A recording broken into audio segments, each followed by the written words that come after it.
स्वागत है मित्रों physics chapter number 1 part number 14 में।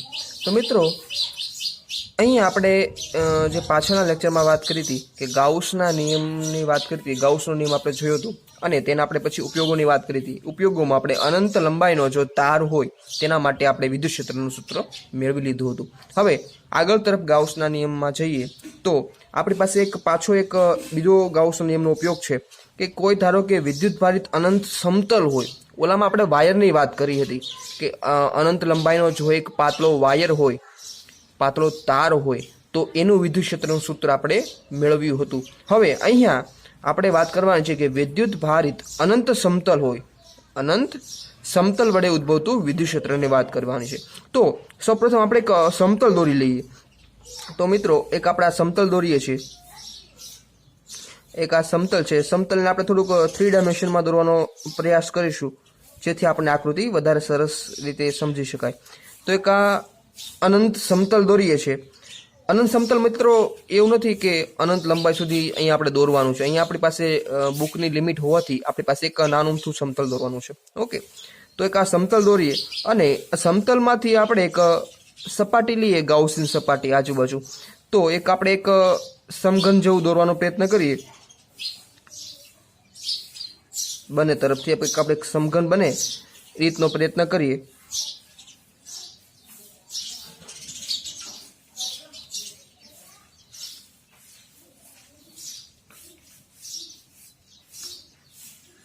एक आवुं समघन बनी जाय मित्रों बने बाजू एवुं दोरीए। ओके, तो हवे जो एक आपणी पासे बे पृष्ठ मळे छे तो आ जे सपाटी छे आ बाजुनी जे सपाटी छे ने सपाटी नंबर 1 कही दઉં છું અને આ બાજુની જે સપાટી છે સમતલ સપાટી એને સપાટી નંબર 2 કહી દઉં છું। હવે આપણી પાસે બે દિશા મળે આમાં। તો એક તો મારી પાસે ધારો કે અહીંથી આ કેન્દ્ર લઈ લો, અહીંથી ધારો કે આ દિશા છે મારી પાસે x દિશા અને આ દિશા છે મારી પાસે y દિશા। હવે વિદ્યુત ક્ષેત્ર આપણે x દિશામાં ધારીએ છીએ। क्या मित्रों विद्युत क्षेत्र कई दिशा में है? एक्स दिशा में लई शकीए। आपणे वाय दिशा में लईने पण गणतरी करी शकीए समान रीते। तो एक्स दिशा में विद्युत क्षेत्र है। हवे आ समतल जे आपणे धार्युं छे तेनाथी आ बाजुनी सपाटी एक्स अंतरे छे अने आ बाजुनी सपाटी पण समान रीते एक्स अंतरे छे। हवे आ समतल उपर अहींया ज आपणे वात करी दीए विद्युत भारित अनंत समतल छे। तो आनी उपर विद्युत भारित छे मतलब आ धन विद्युत भारित समतल आपणे अहींया लीधुं छे અને ધન વિદ્યુત ભાર હોય તેનું વિદ્યુત ક્ષેત્ર આપણને કઈ ખબર છે કઈ તરફ હોય મિત્રો? બહાર તરફ હોય, એટલે x દિશામાં। અને આ બાજુ પણ ઋણ x દિશામાં પણ વિદ્યુત ક્ષેત્ર આવે। કારણ કે જો ધન વિદ્યુત ભાર વચ્ચે મિત્રો વચ્ચે છે સમતલમાં, તો આ બાજુ પણ બહાર તરફ વિદ્યુત ક્ષેત્ર મળે અને આ બાજુ પણ વિદ્યુત ક્ષેત્ર બહાર તરફ મળે। તો બંને દિશામાં આપણને વિદ્યુત ક્ષેત્ર મળશે x દિશામાં। ઓકે, ધન વિદ્યુત ભારના કારણે। તો અહીંયા આ જે સમતલ છે एमां विद्युत भार समान रूपे वितरित थयेलुं छे। तो समतलमां आपणे जो समतलनी आपणे वात करीए तो आपणे समतलनी शुं लेवुं पड़े? समतलमां विद्युत भारनी पृष्ठ घनता लईए। कारण के अहींया समतल छे तो एने सिग्मा कहेवाय। Sigma is equal to q ना छेदमां ए अने आमां क्यू ने करता बनाव्युं तो सिग्मा इंटू ए। आ तो मित्रों आपणे ख्याल छे पृष्ठ घनतानुं सूत्र sigma is equal to q ना छेदमां ए। आपणे क्यू ने करता बनाव्यो छे तो सिग्मा इंटू ए।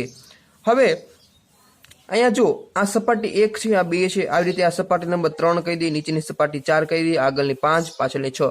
तो તમે अहींया જોઈ શકો છો કે જો ત્રીજી સપાટી છે, ત્રીજી સપાટી માટે વાત કરો તો જો આ x દિશા લ્યો કે આ x દિશા, બંને દિશામાં આપણને વિદ્યુત ક્ષેત્ર છે। તો ધારો કે આ દિશામાં વિદ્યુત ક્ષેત્ર E લઉં અને ત્રીજી સપાટી છે, આ ત્રીજી સપાટીમાંથી હું समतल ने क्षेत्रफल सदिश दौरू तो क्षेत्रफल सदिश कई दिशा में दौराय? तो त्रीजी सपाटी ने लंब रूपे।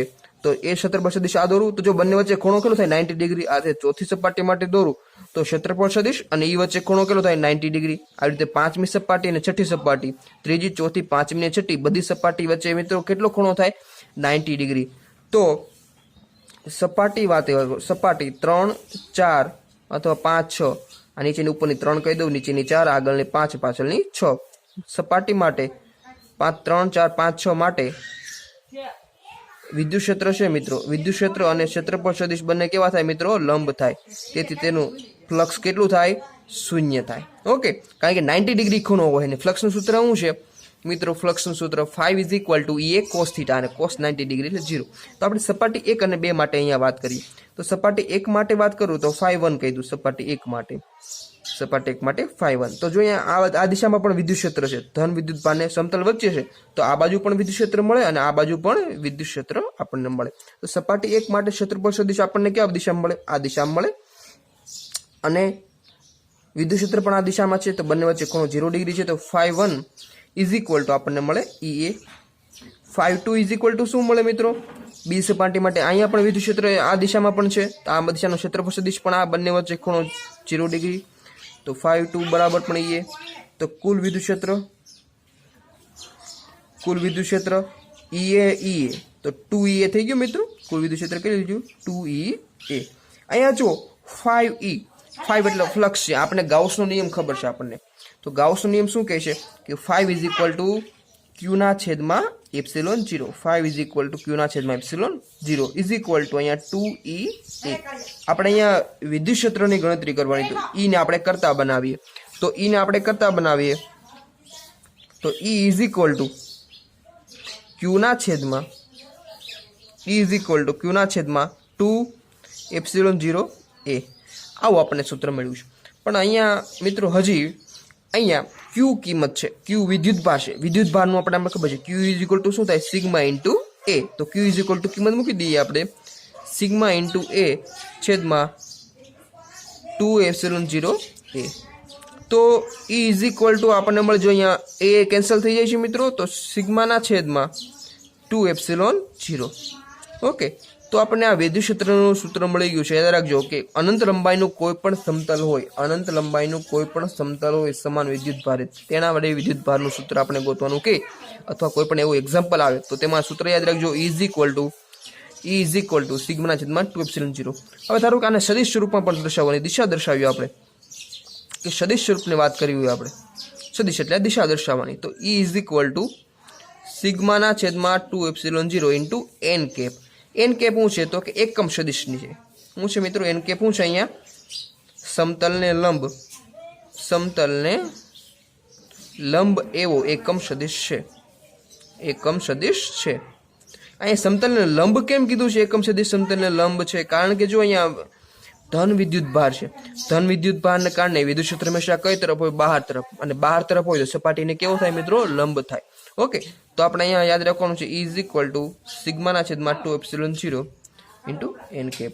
હવે બીજું કે સિગ્મા છે. અહીંયા સિગ્મા જો ધન હોય, સિગ્મા કેવો હોય? ધન હોય તો E ની દિશા સમતલથી દૂર તરફ હોય. કેવું મિત્રો? અહીંયા સિગ્મા ધન હોય તો વિદ્યુત ક્ષેત્રની દિશા કઈ તરફ હોય? સમતલથી દૂર. આ કઈ રીતે કાંઈ થાય? તો કે સિગ્મા ધન મતલબ શું થાય? તો કે સિગ્મા ધન કઈ રીતે હોય? તો કે અંદરનો વિદ્યુત ભાર છે Q વિદ્યુત ભાર. જો વિદ્યુત ભાર ધન હોય તો સિગ્માનું મૂલ્ય કેવું થાય? ધન થાય. અને સિગ્માનું મૂલ્ય જો ધન થાય તો વિદ્યુત ક્ષેત્ર પણ કેવું થાય? ધન થાય. અને વિદ્યુત ક્ષેત્ર ધન હોય એનો મતલબ કે E છે બહાર તરફ જતું હોય, સમતલની બહાર દિશામાં જતું હોય. હવે સિગ્મા જો ઋણ હોય, એટલે કે અહીંયા ઋણ વિદ્યુત ભાર હોય તો વિદ્યુત ક્ષેત્ર પણ કેવું થાય? ઋણ થાય. વિદ્યુત ક્ષેત્ર ઋણનો મતલબ શું થાય? કે સમતલની તરફ આવતું હોય. વિદ્યુત ક્ષેત્ર કયું હોય? સમતલની તરફ. કારણ કે ઋણ વિદ્યુત ભારનું ક્ષેત્ર ખબર છે કઈ તરફ હોય? વિદ્યુત ભારની તરફ હોય. અને ધન હોય, વિદ્યુત ભાર ધન હોય તો આ સિગ્મા ધન હોય તો E ક્યાંથી આવે? સમતલથી દૂર આવે. તો આપણે એક આ ઉપયોગ જોયો ગાઉસનો નિયમનો ઉપયોગ. હવે હજી એક ગાઉસનો નિયમનો ઉપયોગ છે જે આપણે જોઈ લઈએ. પહેલા આપણે એક પાતળા અનંત લંબાઈના તારની વાત કરી હતી, બીજામાં આપણે અનંત લંબાઈના સમતલની વાત કરી છે. હવે અહીંયા આપણે એક ઘન ગોળાની વાત કરશું. ઓકે, તો અહીંયા આપણે ગાઉસના નિયમનો પાછો ત્રીજો ઉપયોગ જોઈએ કે પાતળી ગોળાકાર કવચ હોય. પાતળી ગોળાકાર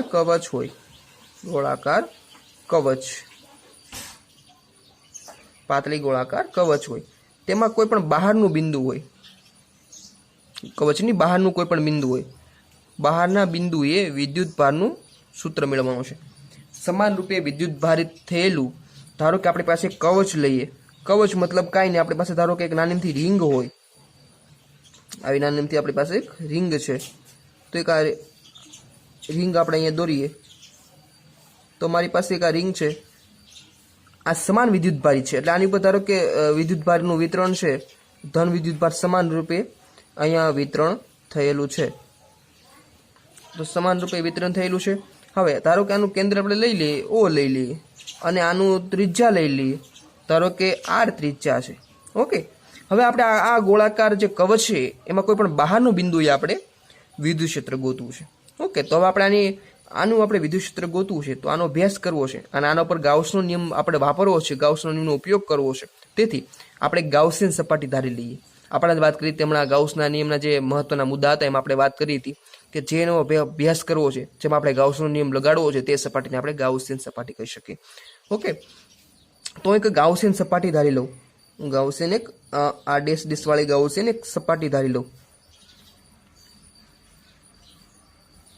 આ મિત્રો હું વાત કરું છું, આને કહેવાય ગાઉસિયન સપાટી, ગાઉસિયન સપાટી।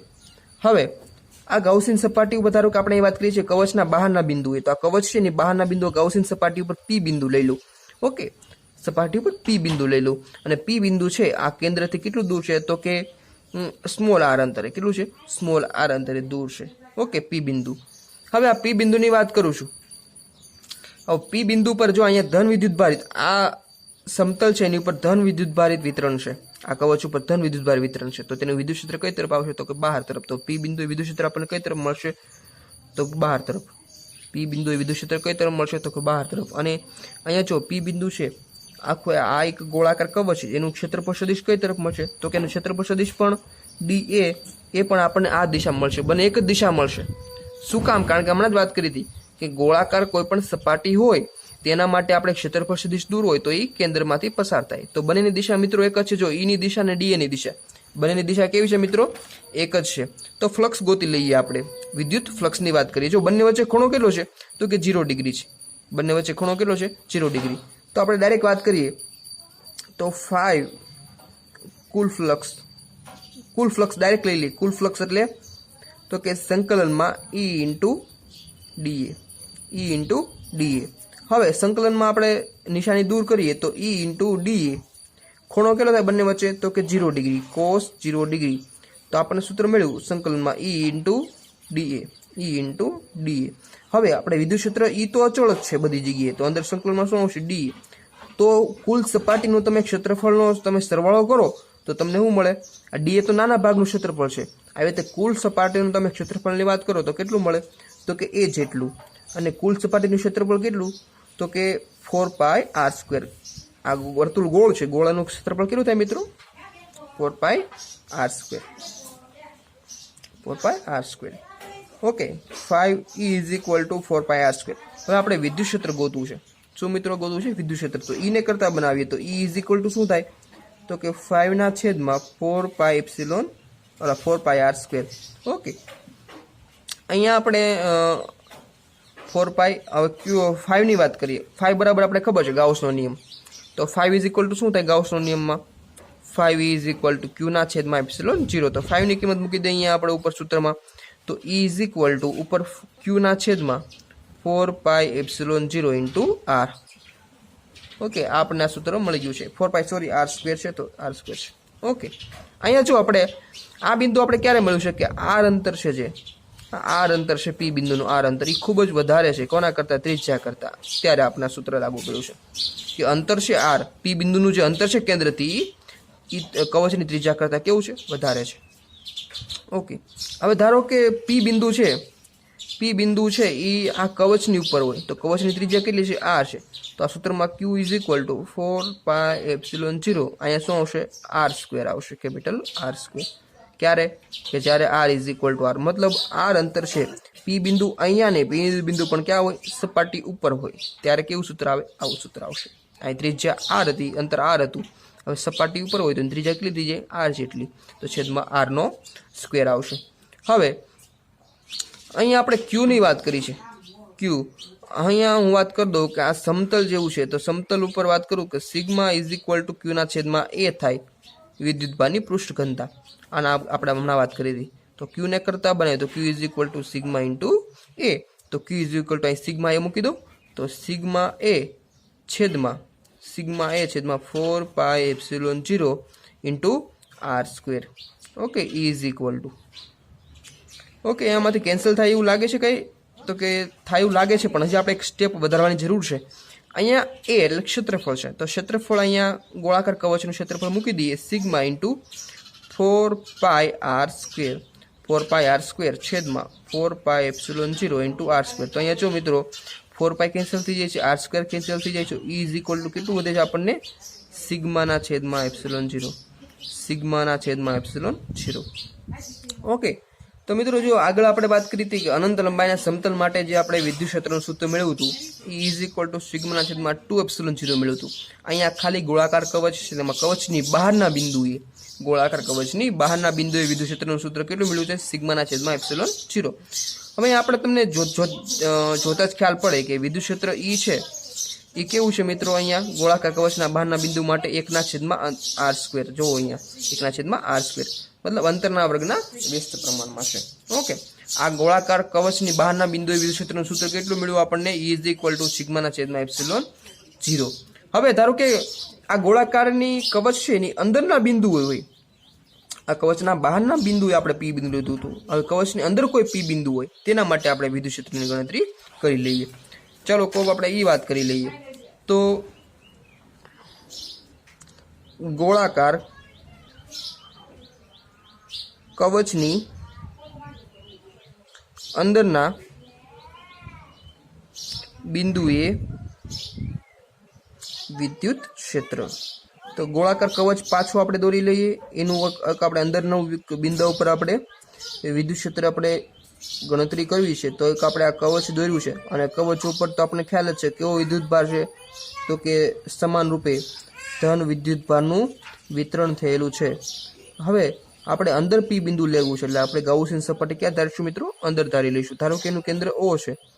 હવે અહીંયા આપણે એક ડેશ દોરી હું એક ગાઉસિયન સપાટી ધારી લઉં છું.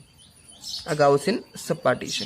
હવે આ ગાઉસિયન સપાટી ઉપર આપણે P બિંદુ લઈ લઈએ કારણ કે P બિંદુ ક્યાં છે હવે અંદરના બિંદુ છે તો અંદર લઈ લઈએ. ચાલો હવે આ P બિંદુનું અંતર કેટલું છે સ્મોલ r અને આ જે સપાટી છે ગોળાકાર કવચની સપાટી એનું ત્રિજ્યા તો આપણને ખબર છે કેપિટલ R છે. ઓકે ચલો હવે અહીંયા આપણે વાત કરી જો P બિંદુ આગળ વિદ્યુત ક્ષેત્ર તો આપણને ખબર છે કઈ તરફ આવશે બહાર તરફ વિદ્યુત ક્ષેત્ર E. ઓકે પણ અહીંયા આ ડેશ વાળું છે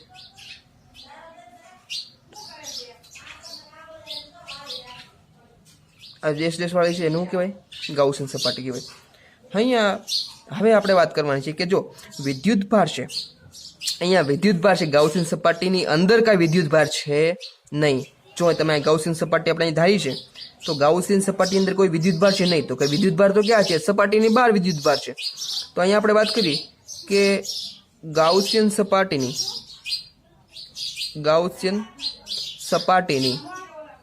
અંદર કોઈ વિદ્યુત ભાર નથી, તો ગાઉસિયન સપાટી અંદર ઘેરાયેલો કુલ વિદ્યુત ભાર કેટલો છે મિત્રો 0 છે. આ ગાઉસિયન સપાટી અંદર કોઈ વિદ્યુત ભાર આવતો નથી તો કુલ વિદ્યુત ભાર કેટલો થાય 0 અને 5 ફ્લક્સ આપણને ખબર છે ફ્લક્સ બરાબર શું થાય ગાઉસનો નિયમ Q ના છેદમાં ε0. તો અહીંયા Q વિદ્યુત ભાર તો 0 છે તેથી ફ્લક્સ પણ કેવું થાય મિત્રો 0 થાય અને ફ્લક્સ 0 થાય તો આપણે સૂત્ર ખબર છે વિદ્યુત ક્ષેત્રનું E ઇઝ ઇક્વલ ટુ સંકલનમાં E ઇન્ટુ dA. અહીંયા જો E ઇન્ટુ dA. હવે જો અહીંયા E ઇન્ટુ dA છે એટલે મતલબ ફ્લક્સ જો 0 હોય 5 is equal two E into dA. જો અહીંયા ફ્લક્સ 0 હોય તો ફ્લક્સ આપણે 0 મૂકી દઈએ અહીંયા જો ક્ષેત્રફળ તો 0 ન થાય તો 0 શું થાય મિત્રો વિદ્યુત ક્ષેત્ર તો E પણ 0 થાય. ધ્યાન રાખજો ગોળાકાર કવચની અંદર વિદ્યુત ક્ષેત્ર કેટલું મળે છે આપણને 0 મળે છે. તો અહીંયા ધ્યાન રાખીએ કે ગોળાકાર કવચ છે એની ઉપર ધન વિદ્યુત ભાર વિતરણ થયેલું છે એની અંદર કોઈ પણ P બિંદુ લઈએ અને ત્યાં આપણે વિદ્યુત ક્ષેત્ર ગોતવું છે તો ત્યાં આપણે ગાઉસિયન સપાટી ધારી લીધી છે. આ ગાઉસિયન સપાટીમાં અંદર ઘેરાયેલ વિદ્યુત ભાર કેટલો છે મિત્રો 0 છે. તો સમેશન ઓફ Q અંદર ઘેરાયેલો વિદ્યુત ભાર 0 થાય. આપણને ખબર છે ગાઉસનો નિયમ Q ના છેદમાં ε0.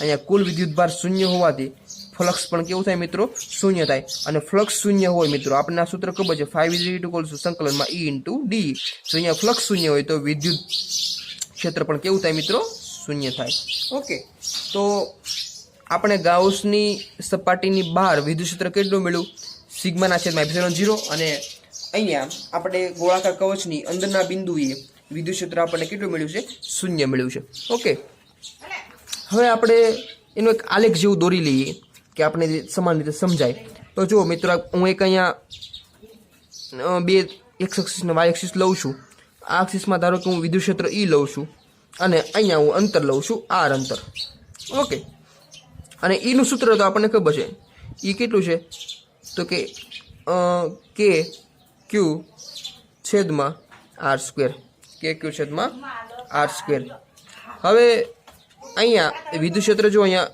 આપણે વાત કરીએ તો અંતર પણ શૂન્ય થાય અને આ ઉદ્ગમ બિંદુ ઉપર વિદ્યુત ક્ષેત્ર પણ શૂન્ય થાય તો આવું ક્યારે બને છે તો કે ગોળાકાર કવચની અંદરની વાત કરીએ ત્યારે તો અહીંયા હું એક ગોળો દોરી દઉં છું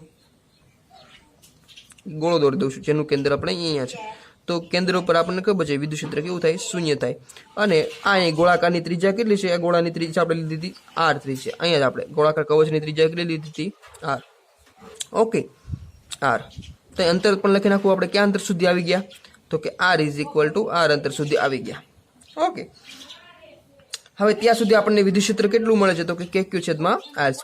હવે આપણે જેમ દૂર જઈએ આપણે P બિંદુ છે આપણે જેમ સપાટીથી દૂર જઈએ તેમ હમણાં વાત કરી હતી કે વિદ્યુત ક્ષેત્ર છે એ હમણાં આપણે અહીંયા સૂત્રમાં જ વાત કરી હતી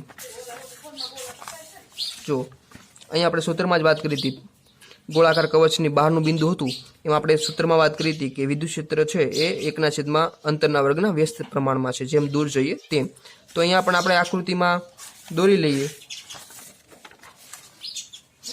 કે જેમ દૂર જઈએ તેમ એ વિદ્યુત ક્ષેત્ર કેવું થાય અંતરના વર્ગના વ્યસ્ત પ્રમાણ અનુસાર ઘટે છે E proportional to 1/R². Okay જેમ દૂર જઈએ તમે અંતર દૂર જાઓ તેમ વિદ્યુત ક્ષેત્ર કેવું થાય ઘટતું જાય છે ઓકે તો આપણે આ ગાઉસના નિયમના ઉપયોગો અહીંયા પૂર્ણ થાય છે અને જે આ પહેલા ચેપ્ટરની થિયરી બધી છે સંપૂર્ણ થિયરી પણ અહીંયા પૂર્ણ થાય છે ઓકે તો ગાઉસના નિયમનો આપણે આ છેલ્લો ટોપિક હતો અને ગાઉસના નિયમના 3 ઉપયોગો હતા એક તો અનંત લંબાઈનો તાર હોય એના માટે આપણે વિદ્યુત ક્ષેત્ર મેળવી લીધું પછી એક સમતલ હોય અનંત લંબાઈનું એના માટે વિદ્યુત ક્ષેત્રનું સૂત્ર મેળવ્યું છે પછી અહીંયા ગોળાકાર કવચ હોય ને અંદર અને બહાર બંને બિંદુ માટે આપણે વિદ્યુત ક્ષેત્રનું સૂત્ર મેળવી લીધું તો અહીંયા આ ચેપ્ટર નંબર 1 ની થિયરી બધી પૂર્ણ થાય છે એક લાસ્ટ આપણી પાસે એક ઉદાહરણ છે ચોપડીમાં એની પણ ગણતરી આપણે કરી લઈએ તો એની પણ આપણે ગણતરી કરી લઈએ ચલો ઉદાહરણ નંબર છે 1.13 ઉદાહરણ નંબર છે 1.13